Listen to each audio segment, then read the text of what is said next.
Being with your husband at your reception.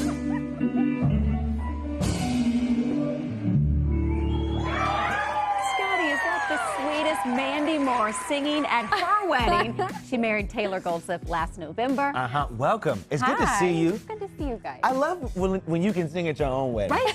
Like, who's gonna sing? I am. No, I but am. that was, we had music, my husband's a musician and I'm a musician and so a lot of our friends are as well. So that was like a big point of our reception, was making sure that all of our friends got up and sang a song. And then we sang at the very end. And then my father-in-law was like the peak of the evening. He got up and sang like 4 songs after us. What? Yeah, it was so much fun. Kind of like a Sinatra kind of No, deal? no, like James Brown, like funk, soul, and he blew I was people not, look, I away. clearly I judged. I know. My father-in-law is the sweetest little guy, and he like kind of hobbles on stage and then blows people out of the water, and that's what got the dance floor going. He's like, get up! Yes, get on it. 1,000%. I love it. Okay, next time you come back, please bring us a little of that. We need to see Step Dad. It was like the highlight of the whole reception. You talk about music. Yeah. I know we've talked about you doing some new music. I am. Is it? Are you working on it? Are you writing? Are you in the studio? I have been in the studio, whatever that means. Actually, all this week I've been writing. Yeah. So we just got done shooting season 3, and my hiatus, like, priority is making music. So that's what I'm going to be doing for the next couple months. I love where you are in your life, and this wedding seemed to be so specific for you, all about family. Tell us about the pink dress choice. We got married in our backyard, and I feel very lucky that because of my job, I get to wear lots of pretty dresses all the time. So this didn't feel as momentous as maybe some brides feel about like the dress. Right. So I was like, I want to do something a little different, a little, left of center, I guess. And I love pink and wanted it to sort of feel fitting for the setting, which was outside, and Can you talk about the setting of your house, though? Because, like, when I have people over to the house, like, there are shove certain stuff rooms. in a closet. Yeah, like, you can't even go to this bathroom. But then you have a wedding in your house. Like, you have to open up the whole house. You open up the whole house. There was like a deep cleaning situation that happened before. Is it a little stressful? It was a little stressful, but also it was a very intimate wedding, so there was only like 40 people there, which is still, that's a lot of people running around your house, but we were prepared for it. Yeah, We're I'm just ready. imagining the flushing of the toilets is stressing me out. Like 40 people? Good Lord, you go outside! Okay, well, let's take a look at this week's episode of This Is Us. We see Rebecca still grieving the loss of Jack. Look how good Mandy is. Oh.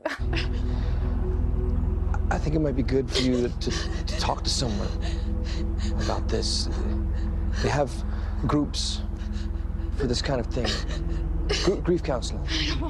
I don't want grief counseling, Miguel. I want to rewind the clock. I just want to rewind the clock. Rebecca, listen to me. Goosebumps. Poor Rebecca. Like, she just cannot win. I'm ready for there to be some levity for her. I understand this is an important part of her story to tell, and like the immediate aftermath of losing your spouse and having to pick up the pieces of your life and be a strong mom, and the kids are about to graduate, and like the life keeps moving on, but yeah, it's just tough. How do you get ready for that scene? Like, what goes in to getting there?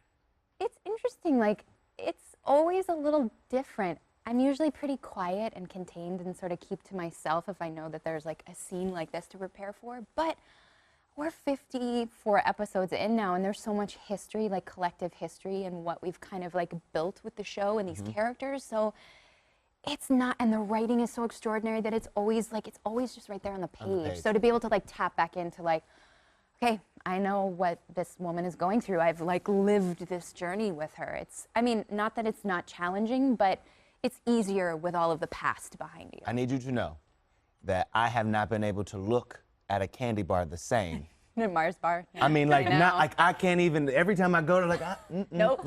Signify something. This is what lost it. We lost him. We lost him the last time I had a candy bar. I know. Sorry to the Mars bar company.